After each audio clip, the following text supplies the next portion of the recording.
오늘은 역대하 6장 말씀을 가지고 만민이 기도하는 집이라고 하는 제목으로 묵상 나눔하도록 하겠습니다. 솔로몬의 기도가 계속해서 이어지고 있습니다. 먼저 26절로 31절 말씀, 첫째로 재난을 겪을 경우에 대해서 나와 있습니다. 첫 번째 26절로 27절은 주께 범죄함으로 가뭄이 들 때입니다. 또한 솔로몬은 범죄함으로 가뭄이 들어서 비가 내리지 않을 때에 성전을 향해 기도하며 죄에서 돌이키면 그들의 죄를 용서해 주시고 다시 비를 내려달라고 기도했습니다. 가뭄은 이스라엘의 지역적인 특성상 국가적인 재난이었습니다. 팔레스타인 지역은 비가 내리지 않으면 농작물의 수확을 전혀 기대할 수가 없기 때문이에요. 그래서 하나님께서는 이스라엘 백성들이 범죄할 때마다 종종 가뭄과 기근으로 징계하심으로 그들의 죄를 깨닫고 하나님께 돌이키도록 하셨습니다. 두 번째 28절로 31절 기근이나 전염병이나 재앙이 심할 때입니다. 솔로몬은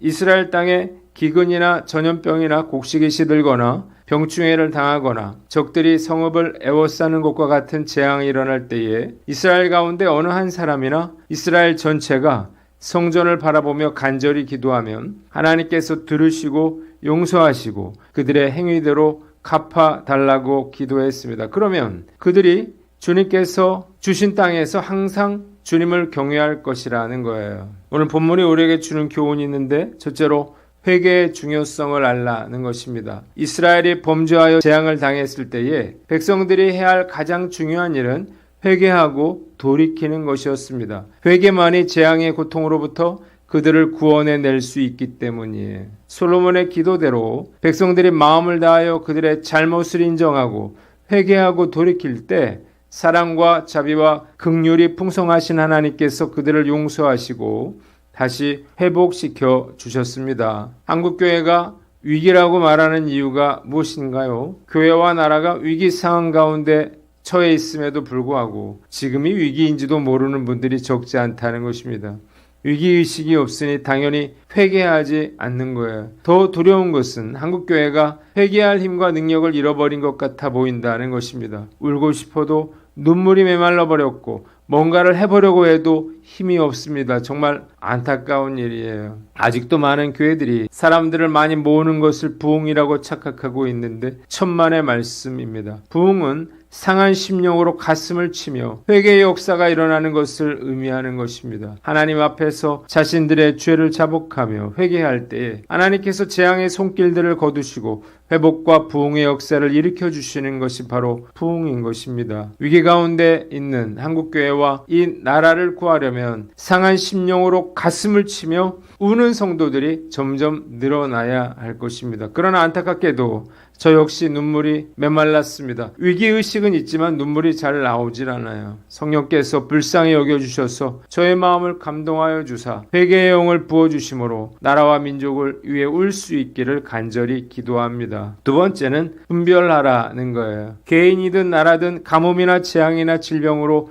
공경에 처했을 때 그 재앙의 의미를 분별할 줄 알아야 합니다. 하나님의 징계로 불행한 일이 일어났다면 회개하고 돌이키지 않고는요 결코 그 재앙이 멈추지 않을 것이기 때문이에요. 하나님이 주시는 고난과 시련에는 두 가지 경우가 있습니다. 첫째로 고난과 시련을 통해서 연단받도록 하시는 경우와 둘째로 죄로 인해서 하나님의 징계로 고난을 받는 것입니다. 연단으로 인한 고난은 하나님께서 나를 다듬기 원하셔서 주신 것이기에 참고 인내하며 나 자신을 단련시키는 기회로 삼아야 합니다. 그러나 그런 것이 아니라면 내가 알게 모르게 지은 죄로 인해서 징계를 받고 있는 것은 아닌지 스스로를 돌아보고 잘못을 인정하고 즉시 회개하고 돌이켜야 합니다. 구체적으로 하나님께서 우리에게 주시는 징계는 어떤 것인가? 육체적인 질병이나 사고일 수 있고 재정적인 어려움일 수도 있고 인간관계에 있어서의 어려움일 수도 있고 자녀나 부모, 형제의 문제일 수도 있습니다. 사실 이런 것들은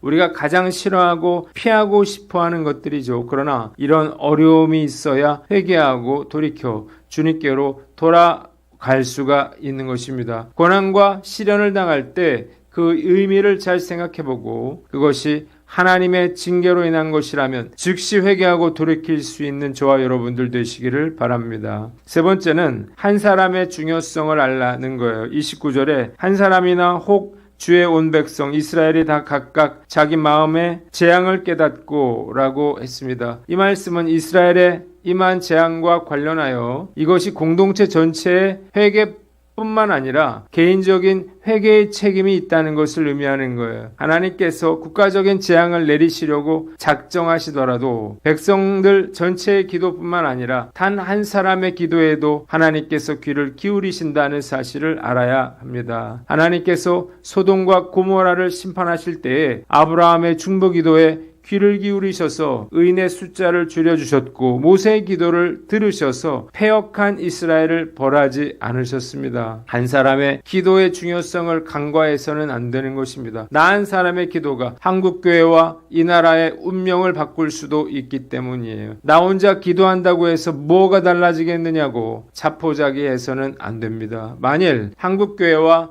나라의 문제를 나 자신의 문제로 인식하는 사람들이 점점 늘어난다면 그 기도는 결코 무시 못할 기도가 될 것입니다. 한 사람의 중요성을 알고 사명감을 가지고 한국교회와 이 나라와 민족을 위해 기도할 것을 다짐해 봅니다. 두 번째, 32절로 33절 말씀인데 이방인들의 간구에도 응답해 주실 것을 구했다는 것입니다. 솔로몬은 이방인이라도 주의 크신 이름과 주의 강한 손으로 행하신 일을 듣고 성전으로 와서 기도하면 그 기도에 응답해 달라고 기도했습니다. 하나님께서 그들의 기도에 응답해 주심으로 그들도 하나님을 경외하고 그가 건축한 성전이 주의 이름을 부르는 곳임을 알게 해달라는 거예요. 본문이 우리에게 주는 교훈이 있는데 잃어버린 영혼을 구원하라는 것입니다. 이방인들이 성전을 찾아와 기도하고 응답을 받는다는 것은 이 성전이 만민을 위한 하나님의 임재의 처소가 되었음을 의미하는 것입니다. 하나님께서 이스라엘을 택하셔서 그분의 백성을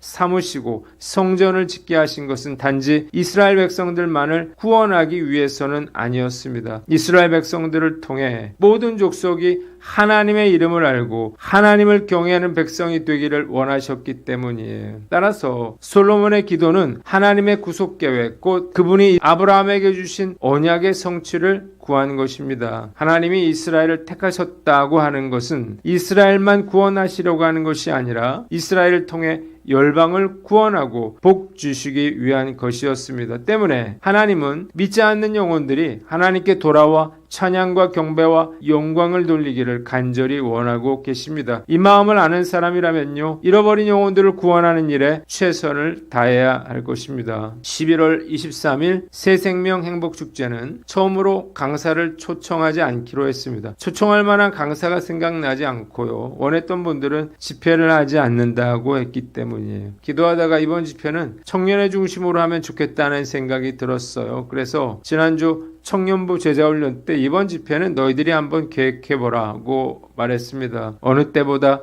즐겁고 유쾌한 전도 집회가 될 것 같다는 생각이 들어요. 잘 준비해서 한 영혼을 구원하여 하나님을 기쁘시게 해드릴 수 있기를 간절히 소망합니다. 마지막으로 34절로 39절 싸우려고 나갈 때나 사로잡혀간 상황에서도 응답해 주실 것을 구했다는 거예요. 첫 번째 34절로 35절은 적과 싸우려고 전선에 나갈 때입니다. 솔로몬은 이스라엘 백성이 대적들과의 전쟁으로 인해 멀리 전선에 나가 있을 때에 그곳에서 성전을 향해 여호와께 기도하면 그 간구에 응답해 달라고 기도했습니다. 하나님은 온 우주에 충만하시지만 그의 이름을 두시려고 한 성전을 택하셨으므로 성전을 향해 기도하는 것은 곧 여호와 하나님께 기도하는 것이라고 생각했기 때문입니다. 두 번째 36절로 39절 적에게 패하여 포로가 되었을 때입니다. 또한 솔로몬은 백성들이 범죄함으로 대적에게 패하고 포로가 되었을 때라도 성전을 향해 간구하면 응답해 달라고 기도했습니다. 이러한 상황은 이미 모세를 통해서도 미리 예언된 것이었습니다. 지혜로운 솔로몬은 인간의 죄악성에 대해서 너무나 잘 알고 있었기에 이스라엘 백성들이 범죄하여 포로로 끌려갈 경우를 미리 생각하고 기도한 것입니다. 바벨론에서의 포로 생활을 연상하게 해주는 그의 기도는 역사를 예견하게 하는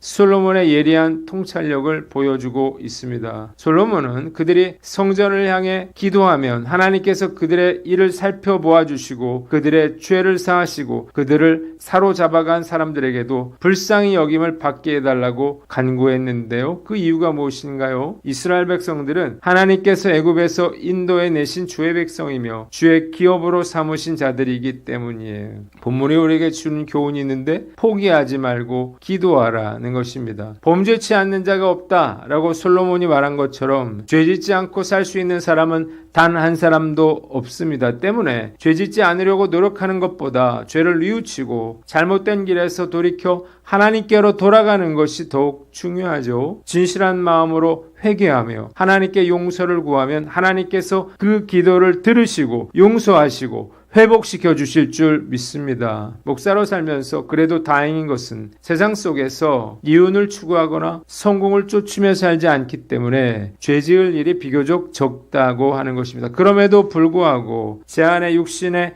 정욕으로 인해서 넘어질 때가 적지 않습니다. 더욱 두려운 것은 앞으로 제가 또 어떤 실수를 저지르고 어떤 죄를 저지르게 될지도 모른다는 것입니다. 방법은 하나밖에 없어요. 죄를 지을 때마다 즉시 회개하고 돌이켜 그리스도의 보혈로 깨끗함을 입는 것입니다. 역대기서는 이스라엘 백성들이 바벨론의 포로로 잡혀간 이후에 쓰여졌어요. 열왕기서의 저자가 솔로몬의 기도문을 기록할 때 과연 어떤 마음이었는지를 충분히 상상할 수가 있습니다. 나라를 잃고 바벨론의 포로로 끌려왔지만 성전을 향해 기도하면 하나님께서 들으시고 응답해달라고 하는 솔로몬의 기도문은 포로로 끌려가 고통받는 이스라엘 백성들에게 큰 위로와 은혜가 되었을 것입니다. 놀라운 것은 그들의 간절한 기도가 결국 응답되었다는 거예요. 바벨론으로 끌려간 후 70년 만에 고레스 왕의 칙령으로 인해서 이스라엘 백성들은 꿈에도 그리던 고국으로 되돌아와서 무너진 성전과 성벽을 세우는 기적 같은 일을 이루게 되는 것입니다. 큰 실수와 죄를 저질러서 하나님의 무서운 징계를 받았다 하더라도 용서받지 못할 죄는 없다는 사실을 우리는 결코 잊지 말아야 할 것입니다. 죄짓고 징계를 받을 때 가장 먼저 나타나는 현상이 바로 자책하는 것입니다. 나는 이제 끝났다는 생각, 하나님이라도 나 같은 자를 용서해 주실 수 없다고 하는 생각에 사로잡히게 되는 것입니다. 이는 매우 잘못된 생각이에요. 하나님께서 패역한 이스라엘 백성들도 용서해 주셨기 때문이에요. 쓸데없는 자책을 멈추고 하나님께 기도를 시작해야 합니다. 모든 것을 잃고 무너져버린 상황이라 하더라도 하나님은 얼마든지 다시 회복시켜 주실 수 있는 분이시기 때문이에요. 통탄할 만한 죄를 저질렀다 하더라도 자책하지 않고 죄를 뉘우쳐 하나님께 기도하면 하나님께서 들으시고 다시 새로운 인생을 살게 해 주시는 것입니다. 이 놀라운 사랑과 은혜를 너무나 잘 알고 있기에 저는 넘어질 때마다 다시 일어설 수가 있었습니다. 앞으로 또 넘어지는 일이 생긴다 하더라도 역시 하나님께 부르짖어 기도함으로 다시 새롭게 시작할 것을 다짐해 봅니다. 가장 절망적인 상황은 제가 기도를 포기하는 것임을 알고 어떤 상황에서도 하나님께 부르짖어 나아갈 것을 다짐해 봅니다. 기도하겠습니다. 하나님 아버지, 회개의 중요성을 알고 한 영혼을 구원하며 포기하지 않고 기도하게 하여 주시옵소서.